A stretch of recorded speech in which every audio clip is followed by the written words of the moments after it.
जय माता दी। महाभागवत देवी पुराण का 43वां अध्याय। श्री महादेव जी बोले, महामुने, ब्रह्मा जी के मुख से इस प्रकार की बात सुनकर प्रसन्न आत्मा विमल बुद्धि वाले रघुश्रेष्ठ श्री राम ने पुनः उनसे पूछा। श्री राम बोले, महामते, ब्रह्मन, ये सत्य है कि वो ही देवी विजय प्रदान करने वाली हैं। इसीलिए महायुद्ध में विजयी होने की इच्छा से मैं भक्ति पूर्वक उन्हीं की पूजा करूंगा। प्रभु, अब आप बताएं कि वो देवी जय दुर्गा महेश्वरी इस समय कहाँ हैं और उनका रम्य रूप किस प्रकार का है। ब्रह्मा जी बोले, राजन, सुनिए, यद्यपि आप स्वयं जानते हैं, फिर भी आपसे ये प्रसंग कहूंगा, क्योंकि सुनने तथा कहने वालों के लिए ये चरित्र पावन और पुण्यप्रद है। वो देवी सर्वत्र गमन करने वाली, सर्वत्र निवास करने वाली, समस्त शक्ति पीठों में रहने वाली, ब्रह्मांड के मध्य में स्थित तथा ब्रह्मांड से बाहर भी रहने वाली हैं। स्वर्ग, मृत्युलोक, हिमालय पर्वत तथा भगवान शंकर के समीप कैलाश पर्वत पर जो भगवती की मूर्ति विराजमान है, वही पौराणिकी मानी गई है। जो मूर्ति ब्रह्मांड के बाहर स्थित है, वो श्रेष्ठ तांत्रिकी मूर्ति है। वो नित्यानंदमयी महादुर्गा अत्यंत गोपनीय है। उनका स्थान जिस प्रकार का है, उसे कहने में कौन समर्थ है। फिर भी राम, मैं कुछ वर्णन करूंगा, आप ध्यान पूर्वक मेरी बात सुने।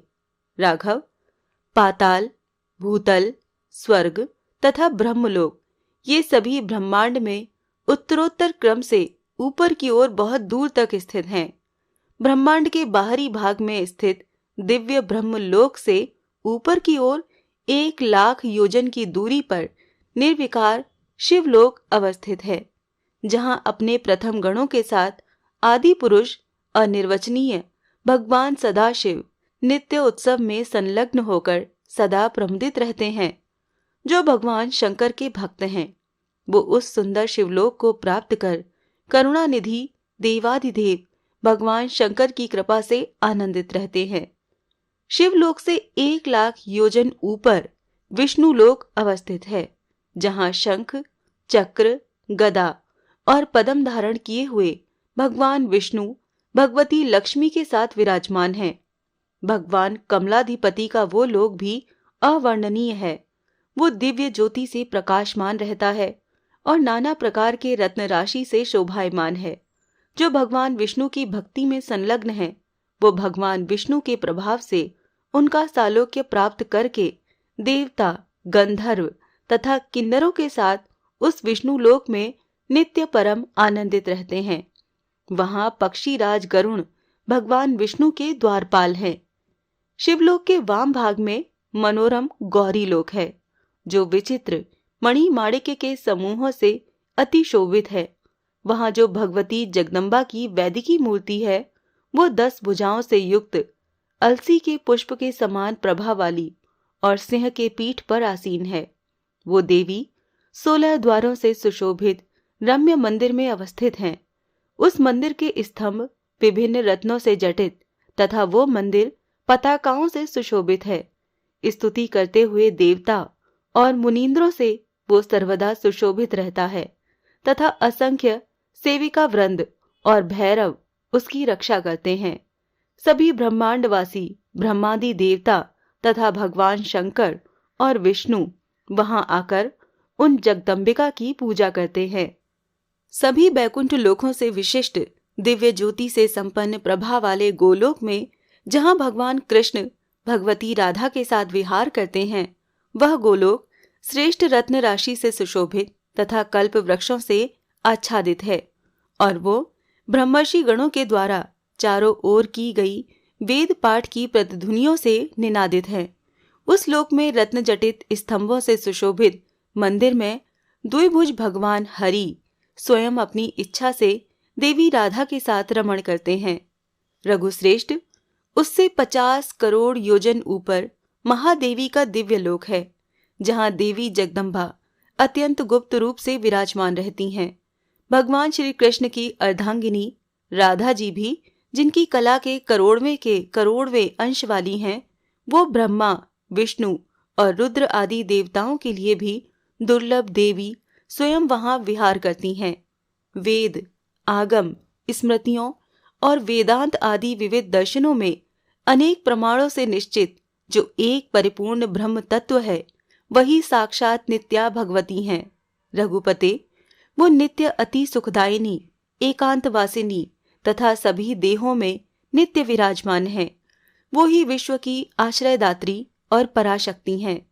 सभी जन विविध कठोर तपस्या से उनके चरण कमल की नख ज्योति का दर्शन करते हैं। आश्चर्य है कि जिन जगदम्बा का समस्त योग साधनाओं के द्वारा निरंतर वंदन और ध्यान किया जाता है, उन्हें ही योगी जन निराकार ब्रह्म भी कहते हैं। उनके निजांश से उत्पन्न भगवान शिव और विष्णु तत्व की जो श्रुतियों में चर्चा है, उनका भी भगवती के अंश से उत्पन्न होना आश्चर्य का ही विषय है। रघुपते, ये पारंपरिक व्यवस्था है, साक्षात तत्व नहीं। जिस प्रकार गंगा जी सागर में मिलकर सागर से अलग नहीं होती, उसी प्रकार ब्रह्म के अंश से उत्पन्न वो ब्रह्मा आदि देव भी उस ब्रह्म से अलग नहीं होते। वो ही जगदम्बा विश्व के रूप में प्रकट होती हैं, वो ही उसका पालन करती हैं और अंत में वो ही संहार करती हैं। इसमें दूसरा कोई कारण नहीं है। जिस प्रकार काष्ठ के बने कृत्रिम हाथी आदि में हिलने डुलने की प्रतीति ऐन्द्र जालिक के प्राधान्य से होती है, उसी प्रकार इस जगत की समस्त चेष्टाओं में वो भगवती ही एकमात्र कारण है। जो लोग महामोह रूपी घोर अंधकार में फंसकर सभी की मूल कारण स्वरूपा ब्रह्मा आदि देवताओं की भी देवता अति दुर्गम ब्रह्म स्वरूपा देवी जगदम्बा को नहीं जानते, रघुनंदन, वो लोग केवल ब्रह्मा आदि देवताओं को ही सृष्टि आदि में प्रधान रूप से कारण मानते हैं। जिस प्रकार मूढ़ व्यक्ति दोष के कारण घट के निर्माण में मूलभूत कारण उस कुम्हार को छोड़कर प्रधान रूप से उसके अन्य कारक जैसे मिट्टी, चाक को ढूंढते रहते हैं, उसी प्रकार रघुश्रेष्ठ, इस जगत में माया से मोहित होने के कारण विमूढ़ व्यक्ति जगत के सृष्टि, पालन एवं संहार में प्रधानता से अन्यंत्र कारण की कल्पना करते हैं। इस संसार की आधार स्वरूपा सभी की रक्षा करने वाली जो जगदम्बा श्रेष्ठ मोक्ष प्रदान करने वाली हैं, वो ही मोहपाश में बांधने वाली भी हैं। उन्हीं जगदम्बा ने सागर में निमग्न भगवान विष्णु की रक्षा के लिए बरगद के पत्ते के रूप में होकर उस महासमुद्र में उन्हें धारण किया। रघुश्रेष्ठ, वो ही देवी जगदम्बा चेतना रूपा हैं। उनसे रहित संपूर्ण जगत शव के समान प्रतीत होता है। उनसे युक्त होकर ये जगत वैसे ही चेतना युक्त प्रतीत होता है जैसे कि यंत्री की चेतना से यंत्र चेतना युक्त प्रतीत होता है। वो ही देवी जगदम्बा नित्य अपनी इच्छा से लीला पूर्वक देवादिदेव भगवान शिव के रूप में होकर सदा अपने में ही विहार करती हैं। वो ही देवी जगदम्बा दुर्गति प्राप्त लोगों का निस्तारण करती हैं। इसीलिए संसार में वो दुर्गा दुर्गति नाशिनी के नाम से कही जाती हैं। मंद भाग्य वाला व्यक्ति भी उनके नाम के श्रेष्ठ अक्षरों का स्मरण कर सौभाग्य प्राप्त करता है। इसीलिए वो परमेश्वरी के नाम से जानी जाती हैं। वेदज्ञों के द्वारा वो मंद भाग्य वालों का परित्राण करने वाली कही जाती हैं। रघुनंदन, वो ही देवी परा विद्या हैं और प्राणियों को चारों पुरुषार्थ, धर्म, अर्थ, काम एवं मोक्ष देने वाली तथा सभी विरोधियों का नाश करने वाली हैं। वत्स, उनका लोक जैसा है उसका सम्यक वर्णन कर रहा हूं, सुनिए। महाबाहो, उनका लोक रत्न द्वीपमय है और अमृत सागर से घिरा हुआ है। वो कल्प वृक्षों से व्याप्त तथा सुंदर बाजारों से सुशोभित है। वहां सर्वदा बसंत ऋतु ही रहती है, दूसरी ऋतु वहां नहीं आती। सुख प्रदान करने वाले जल का रूप धारण करके गंगा नदी वहां बहती है। महामते, वहां मनोहर ध्वनि करने वाले विभिन्न प्रकार की मणियों के समान प्रतीत होने वाले पक्षी, देवांश से उत्पन्न पुण्य आत्मा जन तथा असुरगण मधुर ध्वनियों से समयोचित राग में वेदों के अंतर्गत वर्णन देवी के गुणों का आनंदित होकर सर्वदा गान करते रहते हैं। रघुश्रेष्ठ, वहां मलय पर्वत से उठी हुई परम सुखदायक शीतल सुगंधित वायु सर्वदा मंद मंद बहती रहती है। अपने पुण्य के अनुसार जिन्होंने उनकी सालोक्य मुक्ति प्राप्त कर ली है, वो ही प्राणी इस देवी लोक में निवास करते हैं। वो नित्य आनंद स्वरूप तथा नित्य विज्ञान से परिपूर्ण रहते हैं। उनमें स्त्रियां देवी के समान और पुरुष भैरव के समान हैं। देवी लोक में रहने वाले सभी के भवन सुंदर, रत्न और सुवर्ण से अलंकृत हैं। वो भवन मनोहर रत्नों के जालों से रचित अनेक तोरणों से सुशोभित हैं। जिन लोगों ने गीत, नृत्य और वाद्य से देवी जगदम्बा को संतुष्ट किया है, वो उनके धाम को प्राप्त कर नित्य आनंदित होकर उत्सुकता पूर्वक नाचते, गाते तथा बजाते हैं। इस प्रकार रघुनंदन वो लोक आनंदराशयमय है। रत्न निर्मित प्रकार तथा तोरणों से युक्त भगवती का वो अद्भुत लोक अवर्णनीय है। वो चंद्रकांत आदि मणियों से और पर्याप्त कौस्तुभ मणियों से प्रकाशमान है। चारों दिशाओं में 4 द्वार हैं, जहाँ रत्नमय दंड तथा शूल धारण किए हुए भयानक नेत्रों वाले भैरवगण विद्यमान रहते हैं। देवी जगदम्बा के द्वार की रक्षा में तत्पर सैकड़ों भैरवियां गाल बजाती हुई हाथ में दंड लेकर दौड़ती रहती हैं।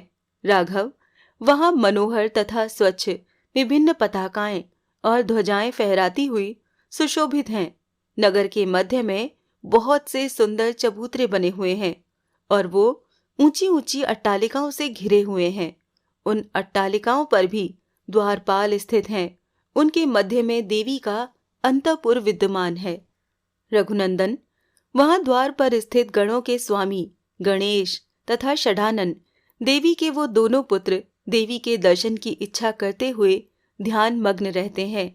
राम, महाबाहो, उस देवी लोक में वहां करोड़ों करोड़ ब्रह्मांडों में स्थित रहने वाले करोड़ों करोड़ ब्रह्मा, करोड़ों बलराम, करोड़ों विष्णु और करोड़ों शिव हैं। आपसे और अधिक क्या कहूं। रघुश्रेष्ठ, उस रमणीय अंतःपुर में विचित्र मणियों से जटित मंडप सुशोभित हैं, जिसके स्तंभ रत्नों से प्रकाशित हैं और मोतियों की उज्जवल प्रभा जिसके तोरणों पर बिखर रही है। रत्न द्वीप मालाओं से जहां दिशाएं उद्भासित हैं, वहां तप्त सुवर्ण, चमकते हुए सूर्य और विद्युत पुंज के समान प्रभा वाला रत्नमय रमणीय सिंहासन पर है, जिस पर दैदीप्यमान शरतकालीन करोड़ों चंद्रमाओं के समान कांति से युक्त मुख वाली त्रिलोक जननी महादुर्गा विराजमान है। चमकते हुए स्वर्ण से रचित हजारों स्यमंतक तथा असंख्य कौस्तुभ मणियों से खचित किरीट को धारण करने वाली वो महादेवी सुशोभित हैं। श्रेष्ठ माणिक्यों से जड़े हार समूहों की कांति से उनका वक्ष स्थल सुशोभित है तथा श्याम आभा से युक्त नेत्र प्रांत वाली उन भगवती का सुंदर मुखमंडल दंत पंक्ति तथा मुस्कान से सुशोभित है। सुंदर कर्णाभूषणों तथा नासिकाभरणों से युक्त उनका मुख कमल चंद्रकला से अतीव सुशोभित है। महामते, वो शुद्ध रत्नों से निर्मित विभिन्न प्रकार के अलंकारों से सुशोभित तथा 4 भुजाओं वाली हैं और विशाल सिंह पर आसीन हैं। उन्होंने लाल रंग के वस्त्र धारण कर रखे हैं और उनकी सुंदर कमर में करधनी झंकृत हो रही है। ब्रह्मा, विष्णु और शिव उनके सुंदर चरण कमलों की वंदना कर रहे हैं। उनके सामने खड़े होकर हाथ जोड़े महाब्रह्मा, महाविष्णु और महेश्वर सुंदर स्तुति वाक्यों से उनका स्तवन कर रहे हैं। उनके वाम भाग में तथा दक्षिण भाग में जया और विजया अत्यंत शुभ्र चमर ढुलाती हुई खड़ी रहती हैं। उनके दक्षिण भाग में देवी लक्ष्मी सुंदर पंखा हाथ में लिए स्थित हैं और कुमकुम आदि अरुण वर्ण के सुगंधित द्रव्य उन्हें प्रदान करती हैं। देवी जगदम्बा के वाम भाग में स्थित होकर स्वयं वाग देवी सरस्वती अपनी वीणा से वेदाग सम्मत देवी के गुणों को गायन के रूप में प्रस्तुत करती हैं। राघव, इस प्रकार सरस्वती आदि देवियां भगवती की प्रसन्नता प्राप्ति की कामना से शुद्ध रत्नमय पात्र में अमृत भरकर देवी जगदम्बा को प्रदान करती हैं। नारद आदि मुनिगण भक्ति पूर्वक गद स्वर में देवी जगदम्बा की वेदोक्त रहस्यात्मक पूजा विधान का उनके समक्ष खड़े होकर गान करते हैं। 64 योगिनियां महामाणिक्य मणि से निर्मित तांबूल युक्त तांबूल पात्र लेकर देवी जगदम्बा को यत्न पूर्वक प्रदान करती हैं। करोड़ों भैरव आदि प्रमुख अनेक देवगण रत्न खचित दंड और खड्ग हाथ में लेकर वहां द्वारपाल के रूप में खड़े रहते हैं। रघुनंदन, प्रभु, इस प्रकार देवी जगदम्बा के अतुलनीय ऐश्वर्य का वर्णन मैं 4 मुखों से आपसे कहाँ तक करूं, जिसे कहने में करोड़ों हजार वर्षों में भी भगवान त्र्यंबक समर्थ नहीं हुए। श्रुतियां उनके गुणों की महिमा छंदोबद्ध करके प्रस्तुत करती हैं। उनके अंश से उत्पन्न सावित्री तथा गायत्री और इंद्र आदि लोकपाल एवं अनेक ब्रह्मांडों में निवास करने वाले उनकी दर्शन की इच्छा से देवी लोक के बाहर एकत्रित रहते हैं। जो उनकी भक्ति और पूजा में संलग्न है वो शीघ्र ही उनका दर्शन प्राप्त कर लेते हैं, किंतु राम, उनका पुण्यदायक दर्शन दूसरे के लिए अत्यंत दुर्लभ है। उनके दर्शन में आधिपत्य अथवा वर्णाश्रम का कोई विचार नहीं है। जिनकी पुण्यमयी बुद्धि उन देवी की भक्ति में लगी रहती है, उनके लिए ही वो सुलभ हैं। रघुश्रेष्ठ, प्रभु, तंत्रों में वर्णित उनकी दिव्य मूर्ति तथा उनके दिव्य लोक के विषय में जिस प्रकार आपने पूछा था उसे मैंने बता दिया। 10 भुजाओं से युक्त तथा सिंह पर आसीन देवी की जो पुराणों में वर्णित दूसरी मूर्ति है, मैं उसे मिट्टी की प्रतिमा के रूप में बनाकर युद्ध में आपकी विजय की कामना से निश्चय ही पूजा करूंगा। उस महाभय निवारिणी देवी का इसी 9वीं तिथि को बिल्व वृक्ष के नीचे पूजा कर उनका प्रबोधन करूंगा। राम, देवी के पूजन के लिए आपने मेरा वरण कर लिया है। आज आद्रा नक्षत्र के योग में पूजन आरंभ कर कृष्ण पक्ष की 9वीं को भगवती का प्रबोधन करके जब तक आप राक्षस राज रावण का वध नहीं करेंगे, तब तक युद्ध में आपकी विजय की कामना से प्रतिदिन उनकी पूजा करूंगा। राम, राघव, आप पवित्र होकर ध्यानपूर्वक देवी का भक्ति से स्तवन करके राक्षसों के साथ युद्ध करें, आपकी विजय होगी। श्री महादेव जी बोले। इस प्रकार कहे जाने पर भगवान श्री राम देवी के प्रबोधन के लिए समुद्र के उत्तरी तट पर पितामह ब्रह्मा तथा अन्य सभी देवताओं के साथ बिल्व वृक्ष के निकट गए। तब भगवान श्री राम ने युद्ध में विजयी होने के लिए उत्तराभिमुख होकर हाथ जोड़कर जगतदायिनी मां जगदम्बा की स्तुति की। देवी पुराण का 43वां अध्याय यहाँ पर समाप्त होता है। जय माता दी।